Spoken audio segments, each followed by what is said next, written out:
I played 20 zombie games that no one plays with totally dead worlds, and I'll be ranking each one of them on a scale from 1 to 10, starting with Contagion, which was essentially a slower paced and inferior version of Left 4 Dead, in my opinion. The game was pretty difficult, and I couldn't even get past the first mission in one of the campaigns. Well, either that, or I just straight up suck at the game. One thing that made Contagion more challenging was that no two runs were the same, as everything was randomized each time I started a new game. That, combined with the constant backtracking I had to do because of the limited inventory space, just kind of made playing the game a bit of a chore. But there was one game mode that I did enjoy playing, which was Flatline, which pits you up against waves of zombies and you simply have to survive for as long as possible, more like Left 4 Dead. During my playthrough, I played alone as every public lobby had 0 players, and I don't have any friends who own this game, so I unfortunately didn't get to experience some of the game modes that Contagion has to offer. 5 out of 10. But a good Left 4 Dead style game that I didn't suck at and enjoyed was Escape from Zombie Town, which was a single player horde shooter of 20 levels that was pretty cartoony and goofy. The game doesn't take itself seriously in the slightest, which was a breath of fresh air when comparing it to most zombie games that go for a mature and grim atmosphere. I even found myself getting a few chuckles out of the game, especially when listening to the guy with a New York accent who would talk to me now and then throughout the game. Find a radio and call in a helicopter.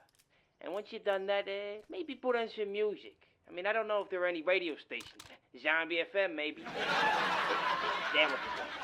As for the gameplay itself, it was sort of repetitive as you're just blasting through waves of zombies for most of the game. However, there was enough variety in the zombie types to prevent the game from getting too repetitive and stale. I particularly liked mowing down hordes of zombies with the Tommy gun and pumped shotgun, although I did find myself getting overwhelmed with the amount of zombies the game sent my way at times, and died quite a few times due to the large hordes. 7 out of 10. Simple Zombie Survival was a fun wave-based zombie shooter that felt very similar to COD Zombies, but with a considerably lower budget, of course. That's not a bad thing by any means though, and I can't be too harsh on this game since it's only a few months old and is still in early access in addition to being made by just a single developer, meaning there's still much room for improvements. But despite my short time with it, I do have some gripes. For starters, the game was fairly loud and decreasing the volume didn't seem to do much.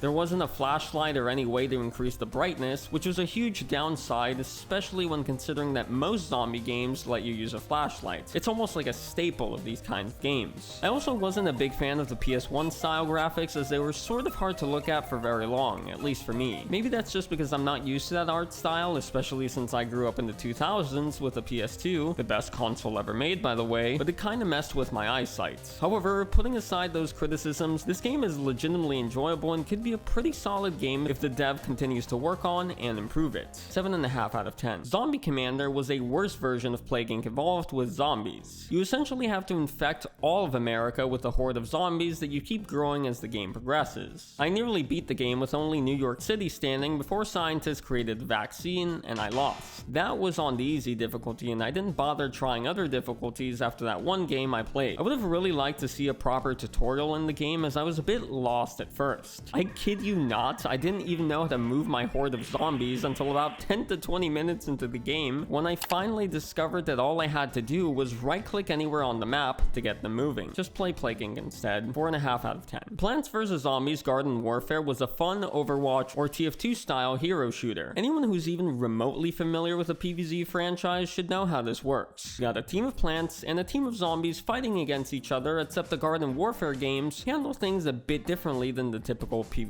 games. I played the single player mode, which allowed me to play as the plants versus zombie bots. My objective was simple. I had to defend my garden from the waves of zombies attempting to destroy it. My favorite plant was the pea shooter, followed by the cactus, as these two felt like the most effective in combat, whereas I struggled to fight the zombies with all the others. Aside from this, I played the only multiplayer game mode that was active, which was Gardens and Graveyards. It requires you to capture different points until you've captured them all to win. I played as the zombies in these matches, as I had already played as the plants in the single player mode. My favorite zombie was the foot soldier, with the engineer coming in as a close second. Like the plants, I liked these two zombies the most, as they were the ones I thought were the best to fight with. I like to play aggressively in these kinds of shooters, going for as many kills as possible, so I'm always going for characters that support that playstyle the most. And as someone who isn't really a PvZ fan, this game is still a good time despite its small player base. 8 out of 10. Brain Bread 2 was a decent zombie FPS. It had 5 game modes: story, objective, objective, arena, elimination, and deathmatch. I really liked that you could play as the zombies in some of these modes, but unfortunately I couldn't play some of them as I played by myself and there weren't any active servers to play on. So I was only able to play story and arena. Story reminded me of those Gmod workshop maps I used to play back in the day when I was a preteen in 2014, so that was pretty hype. And arena was just a horde shooter. Some rounds had me taking down zombies while others pitted me up against bandits. These were hard and it was tough to stay alive all by myself. 7 out of 10. Ben and Ed was a 3D platformer that you probably remember Jacksepticeye and other base YouTubers playing like a decade ago, where each level is an obstacle course. Every level got progressively more challenging and I damn near crashed out playing some of them. I'm so disappointed that I didn't record my voice while playing the game because some of the fits I threw were absolutely hilarious. I almost quit the game entirely on several occasions because I was struggling that much to get through some of the levels.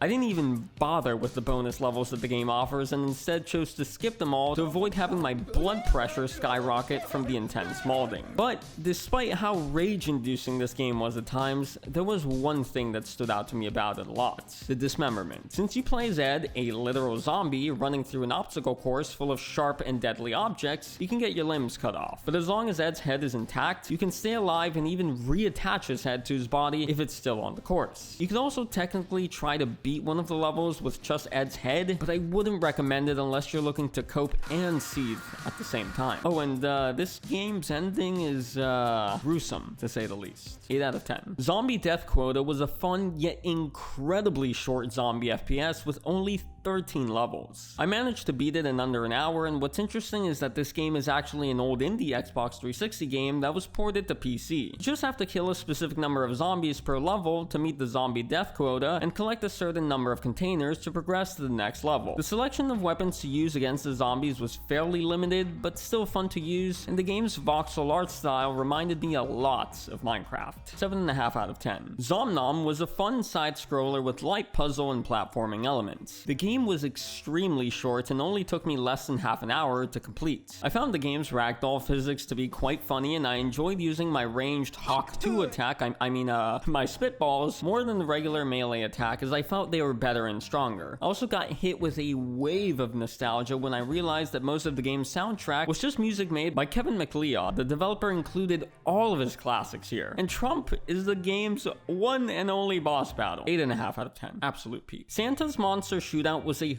horribly bland and repetitive 2D side-scrolling shooter. To make matters worse, the music only consisted of one track, which became infuriatingly annoying to listen to repeatedly. I only beat half of the game, 20 out of 40 levels, since I had no interest or willpower to force myself to finish it. The controls on the keyboard were god-awful. You hit control to shoot and the left and right arrow keys to move. Who the hell makes a game where you have to move using the arrow keys in 2023? And not only that, but there weren't any mouse controls. Hell, there wasn't even an escape or options menu. All that combined with the lack of variety in the enemies, levels, and guns makes this game blow absolute chunks. 3 out of 10. Zombie Apocalypse was a terribly repetitive and tedious game that I stopped playing after only an hour, during which I beat 14 of the game's 45 levels. My main issue with this game is that you can't move anywhere and you're forced to be stationary in the same spot the entire game, just shooting zombies that are headed your way. It honestly felt like I was playing an aim trainer, not an actual zombie survival game. To add insult to injury, there's no map variation, and the game is piss easy because the starter pistol has infinite ammo and can kill most zombies in 2 or 3 shots, some even with 1 if it's a headshot. 3 out of 10. Gun vs. Zombies was a game that's literally what the name says. You're a gun fighting against zombies, and that's a pretty fun and unique concept. It would make for the perfect mobile game. It's a nice little time killer. The pistol you play as is affected by the game's physics, and it bounces around every time you shoot it. It has a laser sight that makes hitting the zombies slightly easier, and there's also a slow-mo ability that you can activate by holding right-click, which also makes shooting the zombies easier. As the pistol, your goal is to defend the brain in the middle of the map, and you need to kill the zombies approaching it. If the brain is taken out,